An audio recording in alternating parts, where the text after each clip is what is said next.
तो स्वागत करता हूँ आप सभी का मेरे YouTube चैनल एग्रीकल्चर 6 ईयर पर।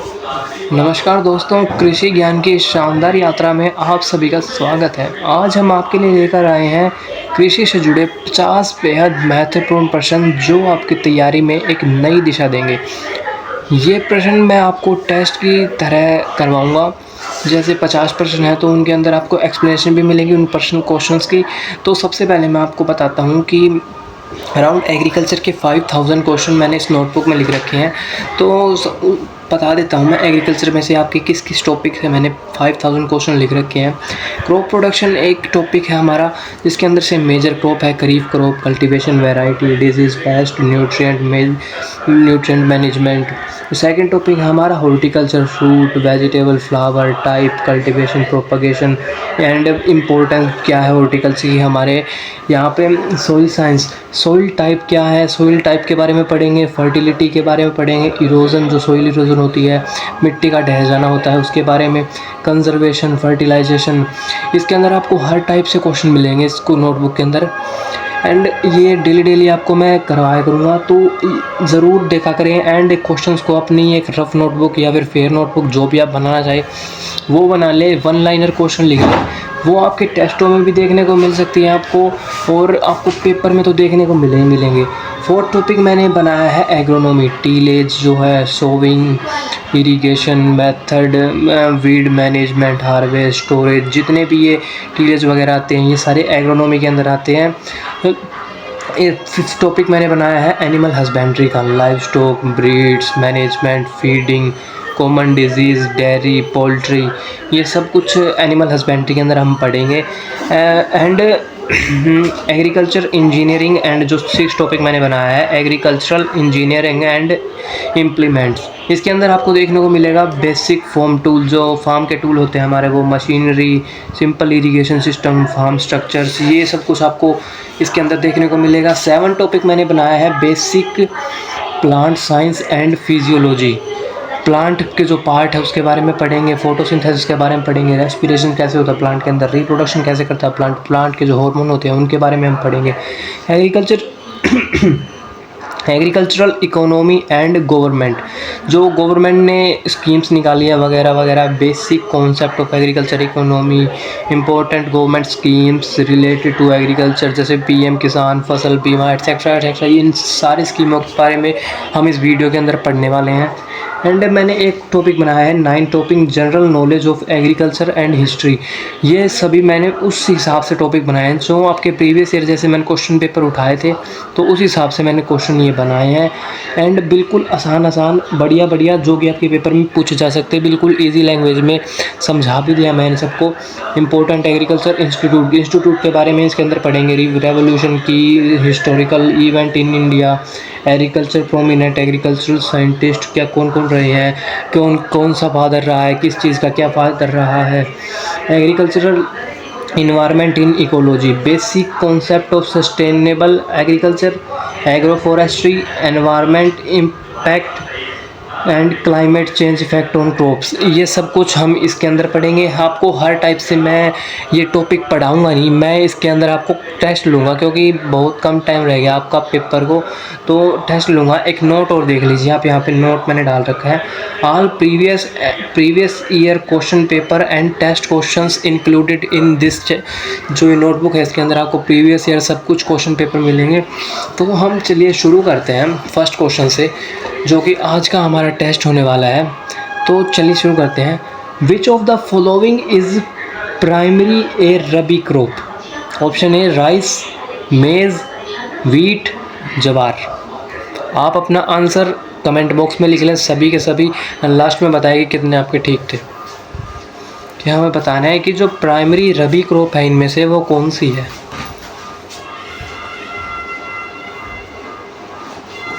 जो हमारी प्राइमरी रबी क्रॉप है वो है राइस, नहीं है, ये हमारी खरीफ क्रॉप है। मेज़ भी खरीफ क्रॉप है, ज्वार भी खरीफ क्रॉप है।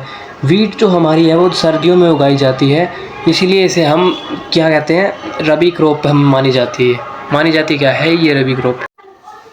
इस वाले क्वेश्चन को फिर से करते हैं, थोड़ी सी दिक्कत मिस्टेक हो गई थी, अब इस वाले क्वेश्चन को फिर से करते हैं। चलो, तो विच of the following is a primary rabi crop? Rice, मेज, व्हीट, ज्वार, इनमें से कौन सी है जो वो एक रबी क्रॉप है? आंसर सी हमारा जो व्हीट है। रबी क्रॉप्स को विंटर क्रॉप्स भी कहते हैं। इनकी बुआई विंटर सीजन में होती है। व्हीट एक रबी क्रॉप है, जबकि राइस, मेज, ज्वार एक खरीफ क्रॉप है, जो कि हमें पता है। जैसा कि जो व्हीट है हमारा एक रबी क्रॉप है, एंड ये बताने की ज़रूरत नहीं है, बिल्कुल बेसिक सा क्वेश्चन है, तो आप इसको बताना ठीक है आपका नियम।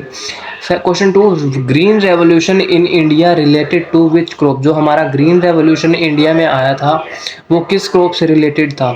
Option A pulses, oil seed, wheat and rice, cotton.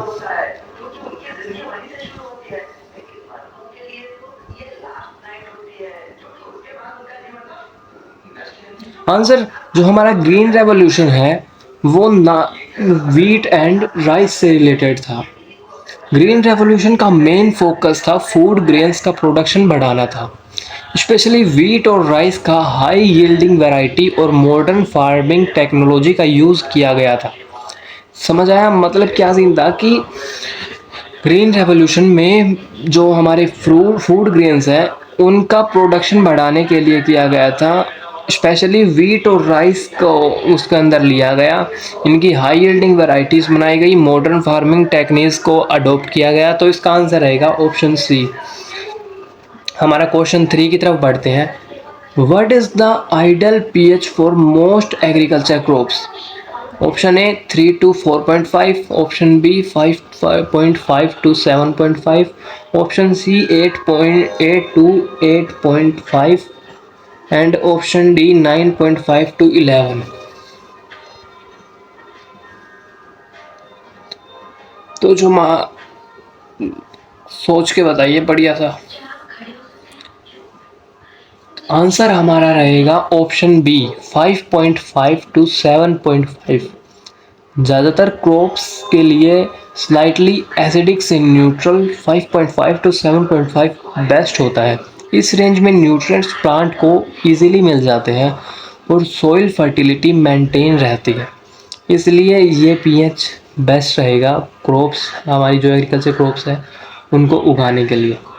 तो हमारा जो क्वेश्चन 4 है उसकी तरफ बढ़ते हैं। क्वेश्चन 4 है nutrient associated with vegetative growth in plant. जो वेजिटेटिव ग्रोथ होती है, पत्तों की ग्रोथ होती है प्लांट के अंदर, उससे रिलेटेड कौन सा न्यूट्रिएंट है हमारा? Option A phosphorus, option B potassium, option C calcium, option D nitrogen.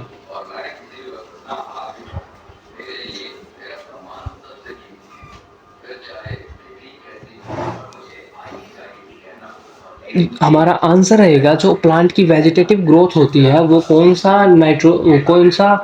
Element करवाता है, वो है हमारा ऑप्शन डी नाइट्रोजन। नाइट्रोजन जो है प्लांट की वेजिटेटिव ग्रोथ, हरी पत्तियां जो होती है उनके लिए असेंशियल है। ये क्लोरोफिल का मेन कंपोनेंट है जो फोटोसिंथेसिस में हेल्प करता है, जिससे प्लांट की पत्तियां वगैरह हरी भरी रहती है। Question 5, paddy rice cultivation require a large amount of.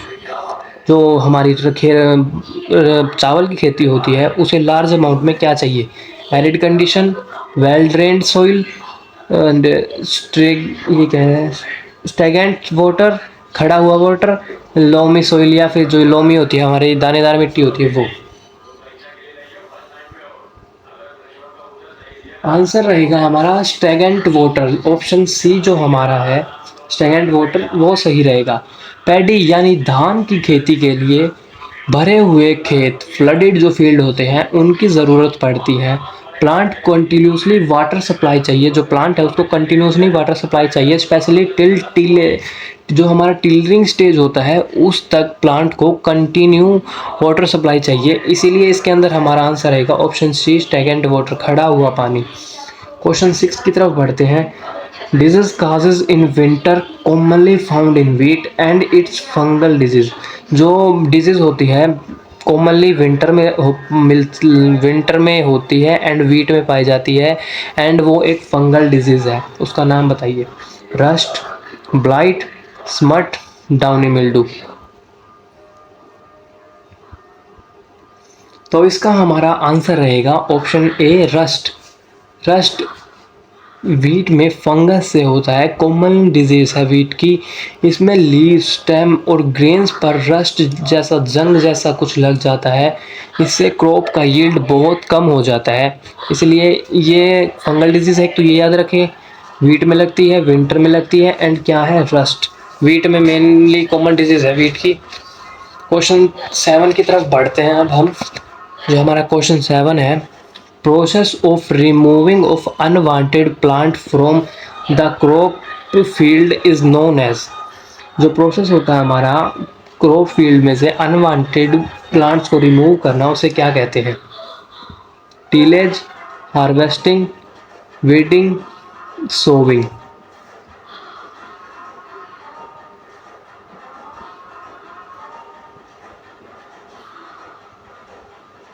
जो हमारा ऑप्शन सी है वीडिंग, वो इसके लिए सही रहेगा, क्योंकि जब हम निराई गुड़ाई कहते हैं इसको, वीडिंग को निराई गुड़ाई, निराई गुड़ाई में अनवांटेड प्लांट यानी वीड्स, खरपतवार को हटाया जाता है। ये वीड्स में क्रॉप के न्यूट्रिएंट, वाटर और लाइट के लिए कंप्लीट करते हैं, मतलब कि compete करते हैं। ये वीड्स क्या करते हैं, जो प्लांट को न्यूट्रिएंट मिलता है हम देते हैं, उसके लिए प्लांट के साथ compete करते हैं एंड उसका न्यूट्रिएंट खुद ले लेते हैं। इसीलिए वीडिंग की जाती है, जिसके कारण हाँ जो अनवांटेड प्लांट है खेत में से रिमूव कर दिए जाते हैं। Question 8, in the following which crop has nitrogen fixing ability. जो क्रॉप्स है वो कौन सी क्रॉप है जिसके अंदर नाइट्रोजन फिक्सेशन एबिलिटी होती है, अपने आप मिट्टी में नाइट्रोजन फिक्सेशन करती है? Option A sugarcane, mustard, groundnut, potato.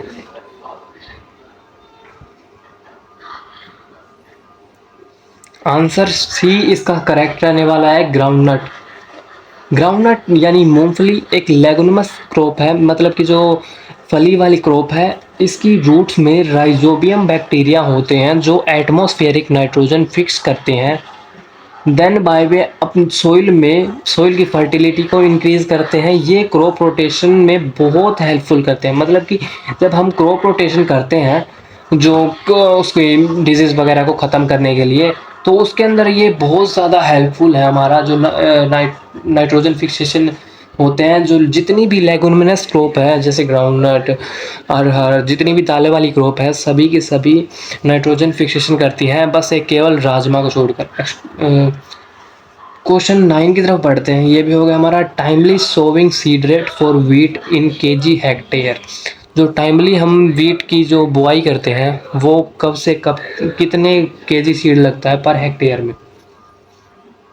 Option A 50 से 75 केजी, 100 से 120, 50 से 175 एंड 200 से 220। कितना लगता है बताओ?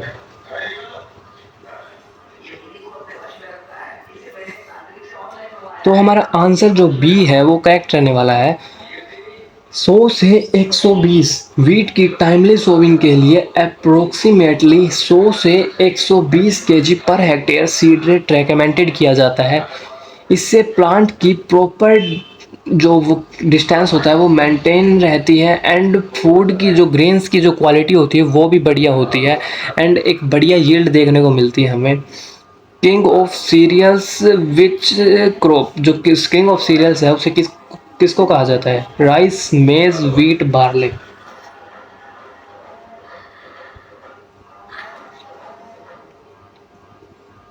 तो इसकी आंसर रहेगा इसका, व्हीट को किंग ऑफ सीरियल कहते हैं।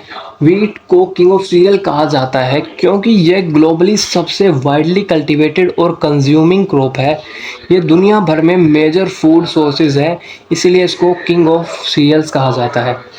तो नेक्स्ट क्वेश्चन की तरफ बढ़ते हैं। Question number 11, the term detasseling related to which crop? Cotton, sugarcane, maize, jute. डीटैसलिंग जो हमारा वर्ड है वो कौन सी क्रॉप से रिलेटेड है?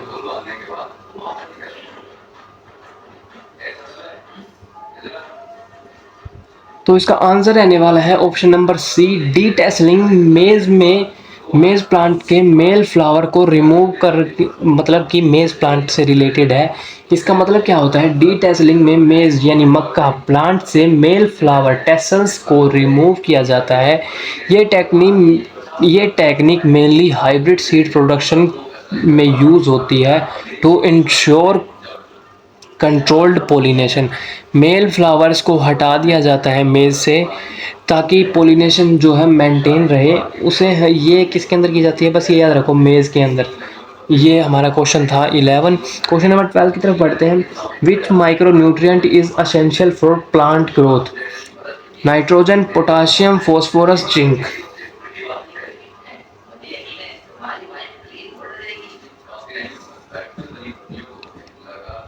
आंसर रहेगा हमारा करेक्ट डी, जिंक। जो जिंक एक असेंशियल माइक्रो न्यूट्रिएंट है, ये प्लांट में कई एंजाइम्स की एक्टिविटी और प्रोटीन सिंथेसिस के लिए इम्पोर्टेंट है। इसकी डेफिशिएंसी से खैरा डिजीज इन राइस होती है। ये याद रखना भाई, ये पूछ लिया जाता है कई बार, पहले पेपर में भी पूछा गया है कि राइस में खैरा डिजीज किसकी डेफिशिएंसी से लगती है। तो नेक्स्ट क्वेश्चन की तरफ बढ़ते हैं। Question number 13। Primary purpose of crop rotation, जो क्रॉप रोटेशन की जाती है वो किस लिए की जाती है? To reduce labour cost, to enhance soil fertility and control pest disease, to increase water availability, to reduce fertiliser usage and droughts. छोड़ो इसको, ये कुछ नहीं है, वो फर्टिलाइजर का यूज़ कम हो जाता है इसके लिए। बताओ आप इसके अंदर कौन सा करेक्ट रहेगा?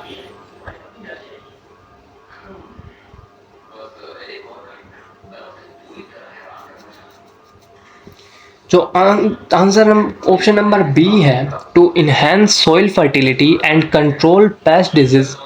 क्रॉप रोटेशन से ये सही रहेगा हमारा option number B. Crop rotation यानी फसल चक्कर से सॉइल हेल्थ मेंटेन रहती है, pest and disease cycle break होती है और सॉइल फर्टिलिटी नेचुरली इन्हेंस होती है। जैसे लेग्यूमिनस क्रॉप्स को इंक्लूड करने से नाइट्रोजन बढ़ती है, वैसे ही खाली छोड़ने से ज़मीन की अपनी उपजाऊ शक्ति वापस आ जाती है। Question number 14।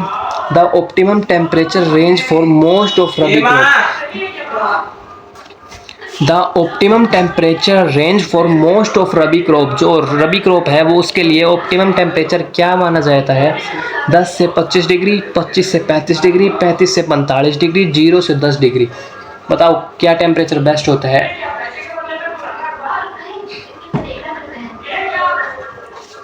जो हमारा ऑप्शन नंबर ए है 10 से 25 डिग्री, वो करेक्ट रहने वाला है। Rabi crops cool and dry season crops होती हैं। ये टेम्परेचर रेंज उनकी ग्रोथ के लिए आइडल होती है। फॉर एग्जांपल वीट को कूलर टेम्परेचर में ग्रो किया जाता है। एग्जांपल के साथ समझ आ गया, बढ़िया है। Question 15। Tillering is an important stage of which crop? The crop is rabi और खरीफ। जो टिलरिंग है वो किस क्रॉप में होती है, एंड जो वो क्रॉप है वो रबी की है या फिर खरीफ की है? कॉटन रबी, पोटैटो रबी, वीट रबी, शुगर केन रबी। बताओ क्या ऑप्शन सही रहेगा?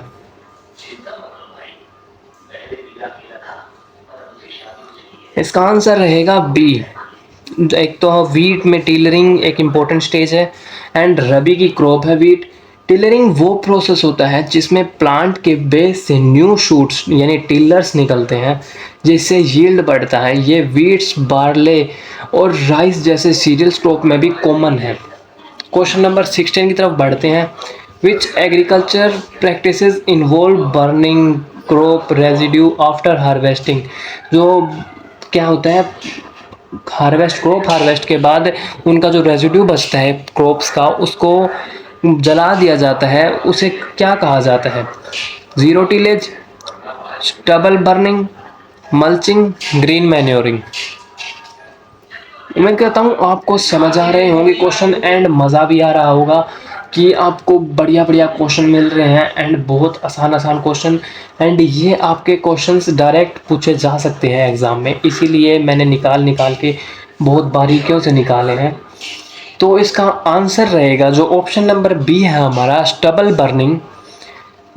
रेजिड्यू जब बच जाता है उसको जला दिया जाता है तो उसे स्टबल बर्निंग कहते हैं। इसका जो थोड़ा मैं आपको समझाने की कोशिश करूँ तो स्टबल बर्निंग यानी पराली जलाना एक प्रैक्टिस है जिसमें प्रीवियस क्रॉप के रिमेनिंग स्टॉक्स यानी जो पराली बची हुई है को जला बर्न किया जाता है। तो क्विकली प्रिपेयर द फील्ड, जो उसको पराली को जला दिया जाता है जल्दी से फील्ड को बढ़िया से तैयार करने के लिए अगली क्रॉप की बुआई के लिए ये एयर पोल्यूशन का एक मेजर रीजन माना जाता है। Question number 17, IPM stand for, IPM की फुल फॉर्म क्या है? Indian plant management, integrated pest management, international plant machinery, intensive production model.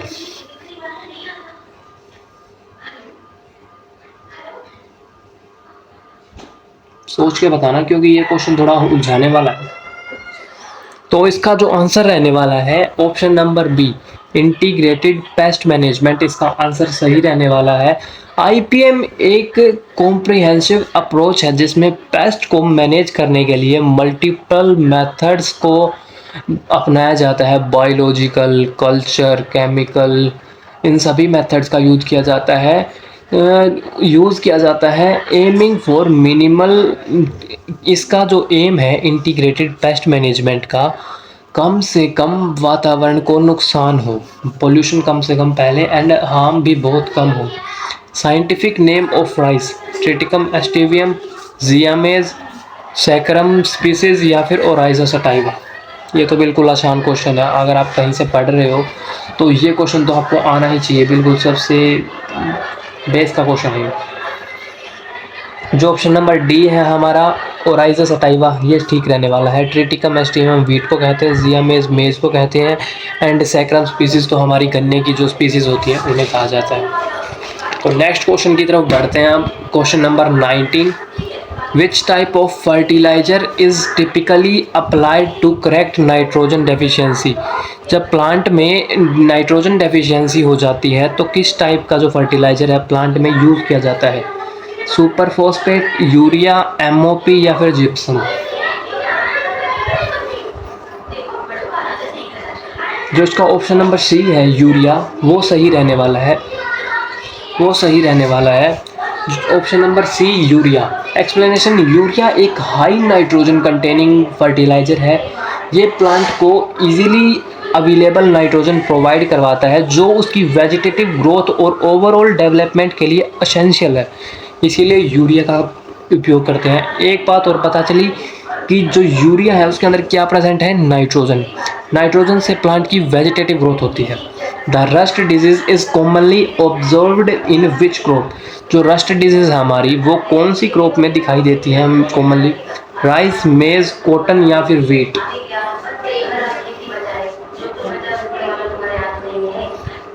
जो ऑप्शन नंबर डी है हमारा व्हीट, वो सही रहने वाला है।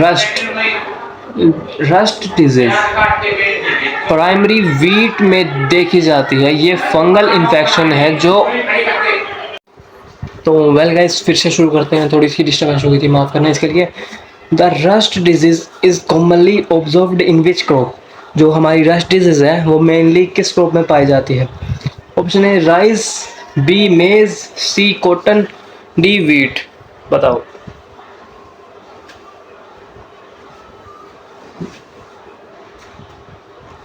ये वाला क्वेश्चन हमने पहले भी किया था बट अब फिर से आ गए, कोई बात नहीं, अब थोड़े डिफरेंट फॉर्म में है, पहले डिफरेंट फॉर्म में था। तो इसका आंसर रहने वाला है हमारा जो रस्ट डिजीज है हमें वीट के अंदर, option D. Rust disease primary wheat में देखी जाती है। जो हमारी रस्ट डिजीज है वो प्राइमरी वीट में देखी जाती है। ये फंगल इन्फेक्शन है जो कि लीफ, स्टेम और जो स्टेम पर क्या होता है, रस्ट के कलर स्पॉट क्रिएट हो जाते हैं जिससे हमारी जो वीट की यील्ड है वो बहुत ज़्यादा कम हो जाती है।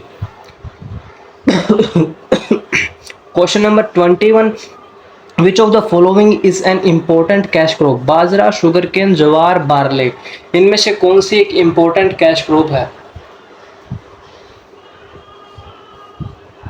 Option number C is correct, sugarcane. क्योंकि शुगर केन को हम घर पे नहीं खा सकते, कुछ भी नहीं कर सकते, इसको बेचना ही पड़ेगा, तो इसीलिए शुगर केन है। बाजरा को हम घर पे खा सकते हैं, ज्वार को भी कर सकते हैं, बार्ले को भी कर सकते हैं, बट जो शुगर केन है उसको नहीं किया जा सकता कुछ। शुगर केन एक इम्पोर्टेंट कैश क्रॉप है इंडिया में। इसका यूज़ शुगर केन, जैगरी, गुड़ और एथेनॉल प्रोडक्शन के लिए होता है। ये फार्मर के लिए सिग्निफिकेंट इनकम सोर्स है, मतलब बहुत बढ़िया इनकम सोर्स है फार्मर्स के लिए। द टर्म बोल weevil is associated with which crop? Rice, मेज, कॉटन, व्हीट। जो बोल विविल टर्म है वो कौन सी क्रॉप से रिलेटेड है? इसका हमारा आंसर रहेगा ऑप्शन नंबर डी, कॉटन। जो बोल विविल है, बोल विविल कॉटन यानी कपास का एक मेजर पेस्ट है। जो बोल विविल है मतलब जो सुंडी है वो कपास की एक मेजर पेस्ट है। ये insect cotton cotton balls fruit को डैमेज करता है। जो कॉटन की बॉल्स होती है उनके फ्रूट को डैमेज करता है, leading to significant crop loss, बहुत ज़्यादा क्रॉप का लॉस कर देता है। एंड प्रोडक्शन जो हमारी यील्ड है कॉटन की वो बहुत कम हो जाती है। तो इसका करेक्ट आंसर रहेगा कॉटन। बॉल विविल किससे रिलेटेड है? कॉटन से। Question number 23, what is the main purpose of, ये क्या लिख रखा है मैंने, हाँ, roguing. What is the main purpose of roguing? ये देख लो यहाँ पे, कोई दिक्कत नहीं, वहाँ पे नहीं दिख रहा। तो रोगिंग जो हमारा मेन पर्पज होता है, roguing in crop production to product, तो to provide irrigation, to remove off type and disease plant, to apply fertiliser, to control weed manually. इनमें से कौन सा करेक्ट रहेगा? आप सोच के देखिए।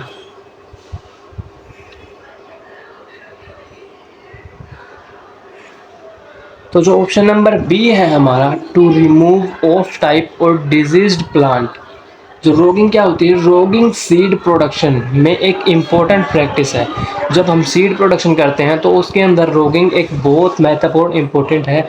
इसमें अनवांटेड प्लांट या फिर ऑफ टाइप जो, या फिर कह सकते हैं डिजीज प्लांट, जो कि जिसके ऊपर बीमारी लगी हुई है, उनको, जो मेन प्लांट होते हैं उनमें से जो डिजीज प्लांट होते हैं उनको निकाल दिया जाता है, जिसके कारण जेनेटिक प्योरिटी और क्वालिटी ऑफ क्रॉप मेंटेन रहती है। तो ये था हमारा क्वेश्चन नंबर 22। अब क्वेश्चन नंबर नहीं, क्वेश्चन नंबर 23, क्वेश्चन नंबर 24 की तरफ। Which of the following in a bio fertilizer? Which of the following is a bio fertilizer, मतलब जो जीवित बायो फर्टिलाइजर है वो कौन सा है?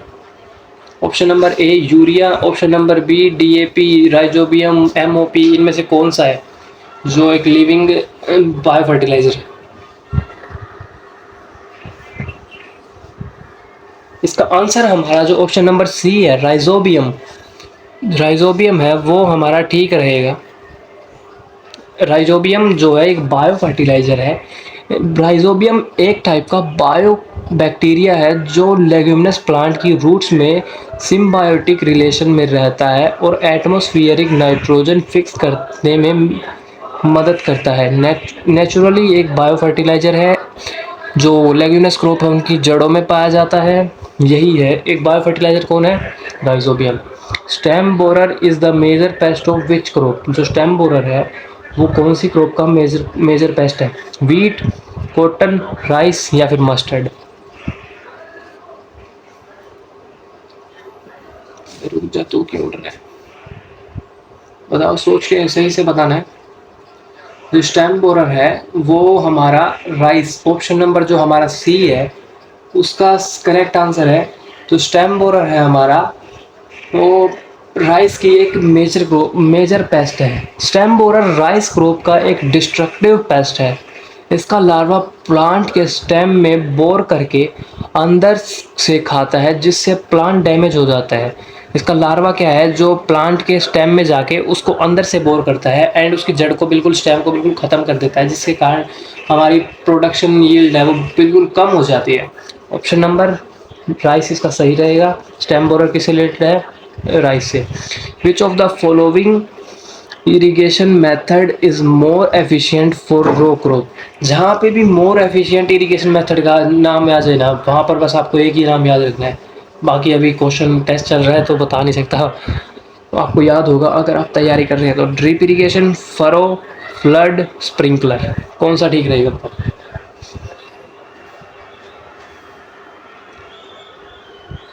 जो हमारा ऑप्शन नंबर ए है, ड्रिप इरिगेशन, वो इसके अंदर करेक्ट रहने वाला है। ड्रिप इरिगेशन में वाटर डायरेक्टली प्लांट के रूट में ड्रॉप बाय ड्रॉप डिलीवर किया जाता है। इसमें वाटर वेस्टेज मिनिमल मिनिमल से भी मिनिमल बहुत कम होती है and making it the most efficient, जो इसकी वेस्टेज बहुत कम है इसीलिए इसको सबसे एफिशिएंट एंड बढ़िया ड्रिप इरिगेशन सिस्टम बनाती है। जो हमारा ऑप्शन नंबर ए है ड्रिप इरिगेशन, ये सही रहेगा। The practice of growing of two और more crops simultaneously on the same field is known as, एक ही खेत के ऊपर अलग अलग क्रॉप्स का ग्रो करना क्या कहलाता है? Monoculture, intercropping, crop rotation, shifting cultivation. बताओ क्या रहेगा ठीक?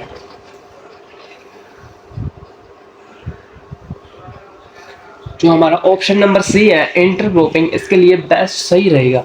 इंटरक्रॉपिंग में एक ही फील्ड में दो या दो से ज़्यादा क्रॉप्स को साइमल्टेनियसली ग्रो किया जाता है, ऑफ्टन इन सेपरेट रो और पैटर्न। इससे लैंड यूज़ बेटर होता है एंड समटाइम पेस्ट कंट्रोल में भी बहुत हेल्प मिलती है। Question number 28, what is the recommended range of relative humidity for optimal storage of grain? जो ह्यूमिडिटी, रिलेटिव ह्यूमिडिटी क्या है? जो प्लांट के अंदर जो हमने हार्वेस्ट कर लिया वीट, उसके अंदर कितनी जो है वाटर की मात्रा होनी चाहिए? Above 19, 70 to 80%, 40 to 45% and below 30%। बताओ।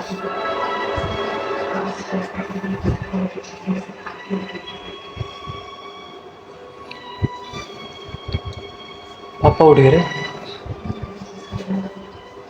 ऑप्शन नंबर सी जो हमारा 40 to 50% है, ये हमारा सही रहेगा। 40 to 50% रिलेटिव ह्यूमिडिटी बेस्ट होती है ग्रेन्स के लिए। इस लेवल पर फंगल ग्रोथ और इंसेक्ट इन्वेस्टिगेशन का रिस्क बहुत ही कम हो जाता है, इंश्योरिंग लॉन्गर सेल्फ लाइफ, जिसके कारण जो हमारे वीट वगैरह है, ग्रेन्स है, उनको हम लॉन्गर टाइम तक बचा के रख सकते हैं। Crop rich source of plant protein, जो हमारा क्रॉप है वो रिच सोर्स है प्लांट प्रोटीन की, वो कौन सा है? पोटैटो, सोयाबीन, मेज या फिर शुगर केन?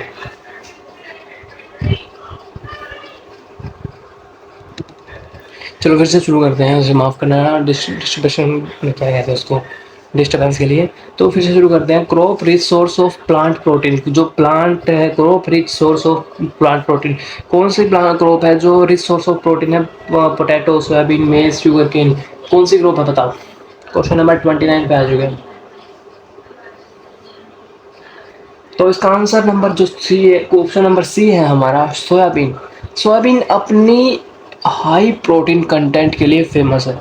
ये वेजिटेरियन डाइट में प्रोटीन का एक इम्पोर्टेंट सोर्स है और इसका यूज़ सोया मिल्क, टोफू जैसे प्रोडक्ट बनाने में भी होता है। तो क्या आंसर रहेगा? सबसे ज़्यादा प्रोटीन किस, जो इनमें से कौन सा है rich source of protein? Soybean. Tofu बनाने के लिए सोयाबीन को यूज़ किया जाता है एंड सोया मिल्क बनाने के लिए, सोया चंक्स बनाने के लिए इसका यूज़ किया जाता है।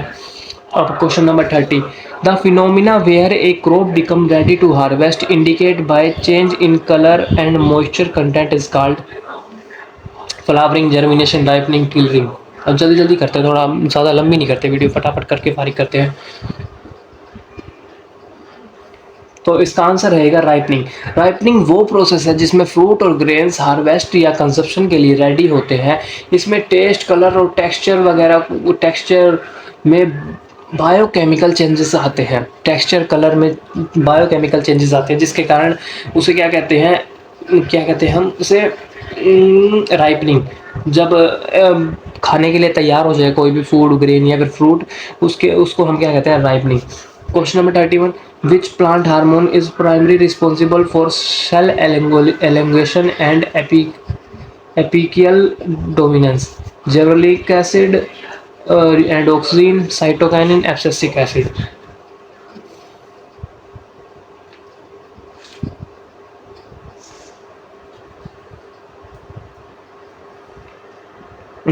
इसका आंसर हमारा सही रहेगा। क्वेश्चन नंबर 30 का हमारा 31 है या 30 का आंसर हमारा 31 का जो प्लांट हार्मोन है उसकी ग्रोथ सेल एलोंगेशन के लिए कौन सा हार्मोन होता है? तो इसका आंसर रहेगा हमारा option number C, auxin. Auxin plant में ऐसी जो ऑक्सीन है हमारा प्लांट में ऐसी, क्या है ये, एसिटेंशियल हार्मोन है जो सेल एलोंगेशन, रूट डेवलपमेंट और शूट टिप ग्रोथ का कंट्रोल करता है। ये एपीजियल डोमिनेंस अपर शूट की ग्रोथ को प्रोमिनेंट करता है, ये रेगुलेट करता है। तो क्वेश्चन नंबर 32 की तरफ बढ़ते हैं। Yellow revolution in India related to, जो येलो रेवोल्यूशन था इंडिया में वो कौन सी क्रॉप से रिलेटेड था? Eggs, fertilizer, oil seed, fish, किससे रिलेटेड था? तो इसका आंसर सही रहेगा option number B, oil seed. Yellow revolution India में एडिबल ऑयल्स, खाद्य तेल और ऑयल सीड जैसे मस्टर्ड, सनफ्लावर एंड जो सोयाबीन है उसकी खल के लिए प्रोडक्शन को बूस्ट करने के लिए किया गया था। जैसे green revolution wheat and rice की प्रोडक्शन के लिए किया गया था, वैसे ही इनके ऑयल सीड की प्रोडक्शन के लिए भी येलो रेवोल्यूशन किया गया था। The process of losing of soil before soiling, कुछ भी बोने से पहले जो प्रोसेस किया जाता है मिट्टी के साथ उसको क्या कहते हैं? हार्वेस्टिंग, टीलेज, थ्रेशनिंग या फिर वीडिंग। तो इसका आंसर सही रहेगा ऑप्शन नंबर सी। जो प्रोसेस होता है बुआई से पहले जो प्रोसेस किया जाता है मिट्टी के साथ उसको कहते हैं हम टीलेज। टीलेज जुताई सॉइल को प्रिपेयर करने का प्रोसेस है, जिसमें सॉइल को पलटना, लूज करना और लेवल करना शामिल होते हैं। क्रिएट सस्टेनेबिलिटी, मतलब कि बढ़िया एनवायरनमेंट क्रिएट करने के लिए सॉइल में टीलेज किया जाता है। ये बिफोर जो है बुआई के पहले किया जाता है। तो अब question number next, disease affect the leaf of tobacco causing A mosaic pattern, the disease caused by virus. कौन सी डिजीज है जो मोज़ेक पैटर्न क्रिएट कर देती है टोबैको में की लीफ पर, एंड एक वायरल डिजीज है? Rust, tobacco mosaic virus, blight, smut.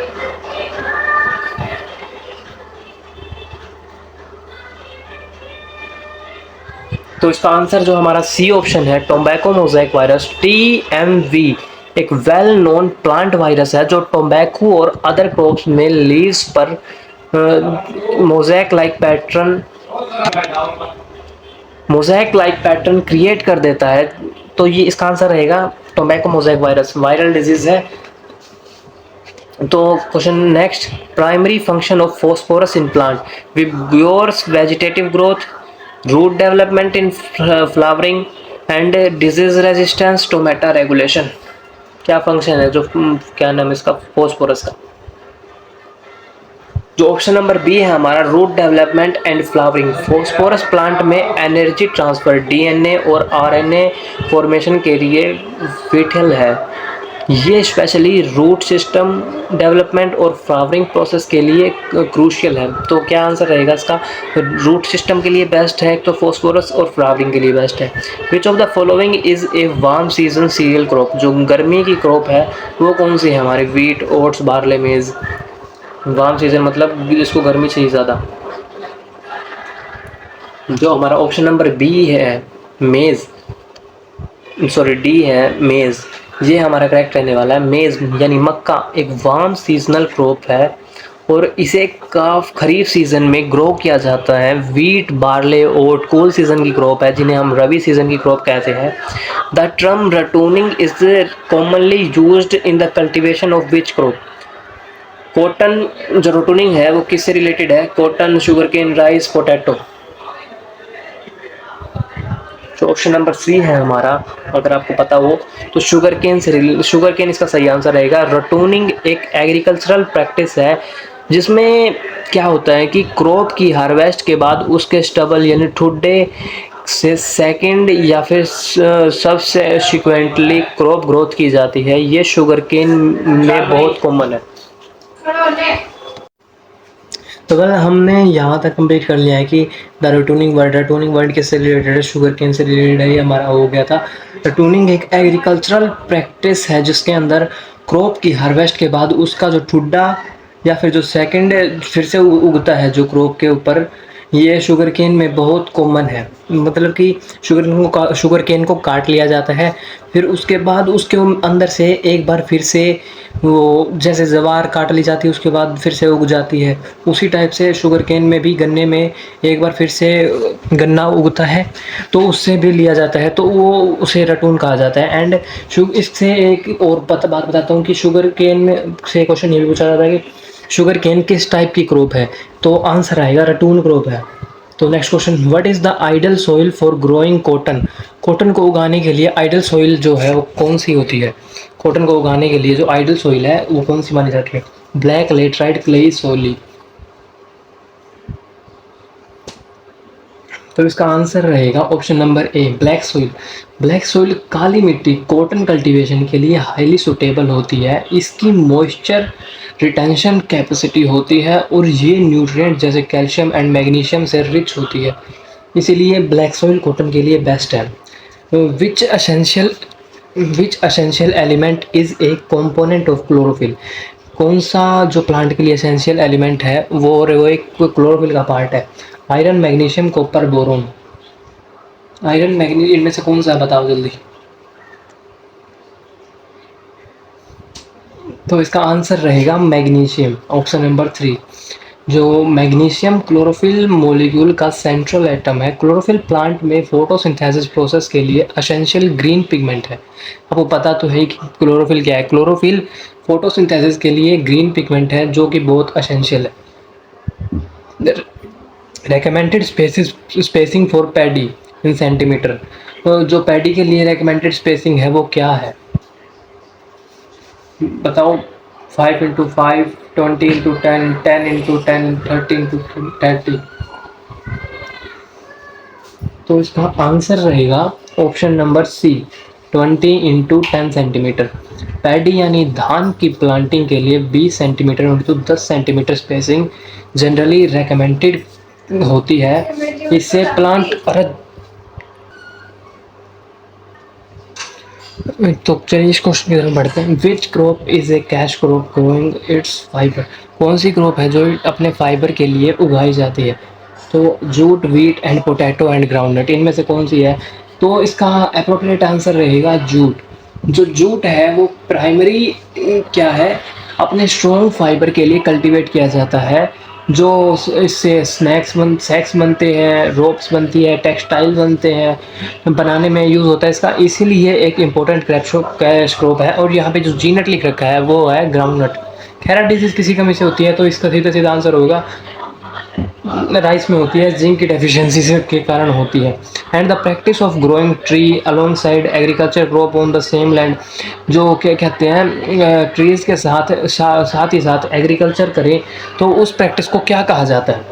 Monoculture, polyculture, agroforestry, shifting cultivation.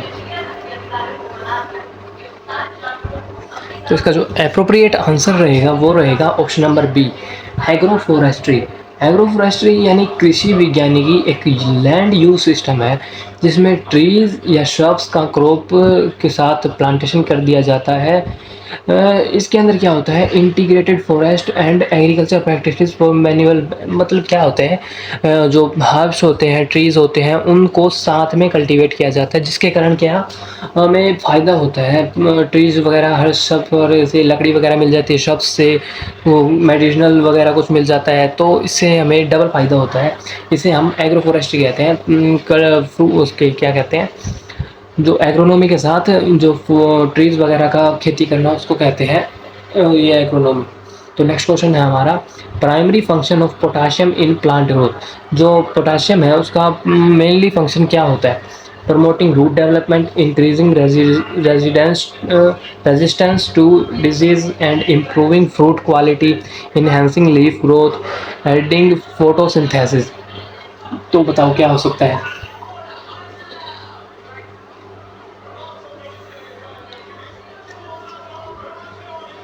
तो इसका जो आंसर है वो है option number B, increasing resistance to disease and improving fruit quality.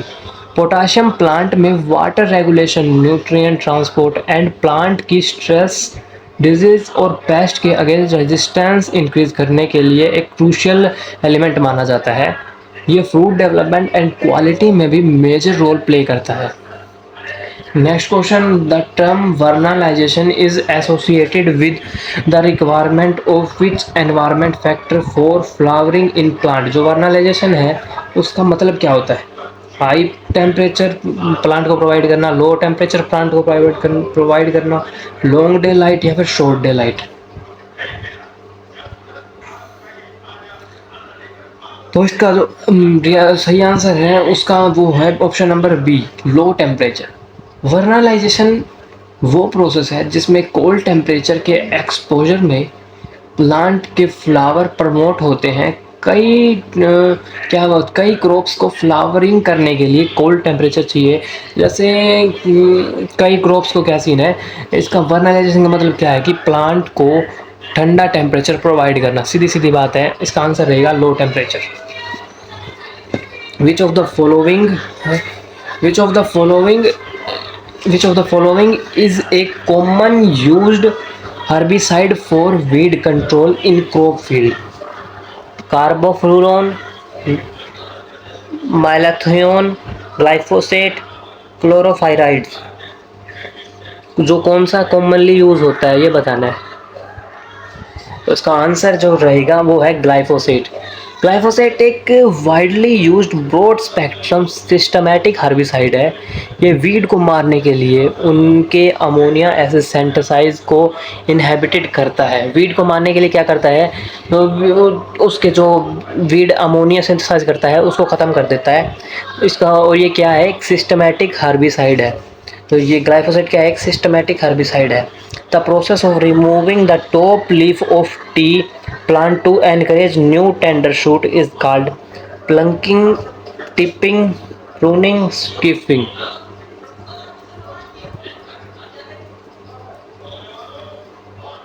तो इसका आंसर रहेगा प्लकिंग। प्लकिंग टी लीव्स की मैनुअली हार्वेस्ट को रेफर करता है, स्पेशली टॉप 2 टेंडर लीव्स और एक बड को रिमूव किया जाता है which are ideal for tea production. मतलब कि क्या सीन है इसके अंदर, ये एक लीव ये होगी एंड एक ये लीफ ये होगी। ऐसे किसी जो टेंडर होता है उसको तोड़ लिया जाता है, उसकी फिर प्रोसेसिंग करते हैं एंड टी बनाते हैं। इसको क्या कहते हैं, इस प्रोसेस को प्लकिंग। तो नेक्स्ट है, which flower is known as queen of flowers? Lily, डेसाइल, टुपिल एंड ये रोज। तो आंसर रहेगा option number D, rose. Rose यानी गुलाब को उसकी ब्यूटी, फ्रेगरेंस एंड सिम्बोलिसिस के कारण यूनिवर्सल क्वीन ऑफ फ्लावर के रूप में जाना जाता है। Which of the following is a root vegetable known for its high beta carotene content? जो कौन सा वेजिटेबल है जो अपने हाई बेटा कैरोटीन कंटेंट के कारण जाना जाता है? Carrot, potato, radish, beetroot. तो इसका जो सही आंसर रहेगा वो रहेगा कैरेट। कैरेट क्यों? कैरेट क्या है कि हाई बेटा कैरोटीन कंटेंट के लिए फेमस है। जो बेटा कैरोटीन एक कंपोनेंट कह सकते हो आप। कैरेट के अंदर वेजिटेबल्स में सबसे ज़्यादा बेटा कैरोटीन पाया जाता है। बेटा कैरोटीन मतलब विटामिन ए का जो प्रेशर और कैरेट का उनका कैरेक्टरिस्टिक ऑरेंज कलर कर देता है। और बेटा कैरोटीन क्या करता है, कैरेट को एक रेड कलर देता है। तो सबसे ज़्यादा कंटेंट बेटा कैरोटीन किसके अंदर पाया जाता है? कैरेट के अंदर। The process of growing plants without soil using mineral nutrient solution dissolve in water is called aeroponics, hydroponics, aquaponics, geoponics. ये क्वेश्चन का मैं आंसर नहीं बता रहा आपको, आप अपने आप कल इसका आंसर निकाल के लेके आओगे। एंड कल फिर मिलते हैं वीडियो में। ये वीडियो रखते हैं यहाँ तक। अगर वीडियो कुछ इन्फॉर्मेटिव लगी हो तो लाइक करो, वरना मत करो, कोई ज़रूरी नहीं है।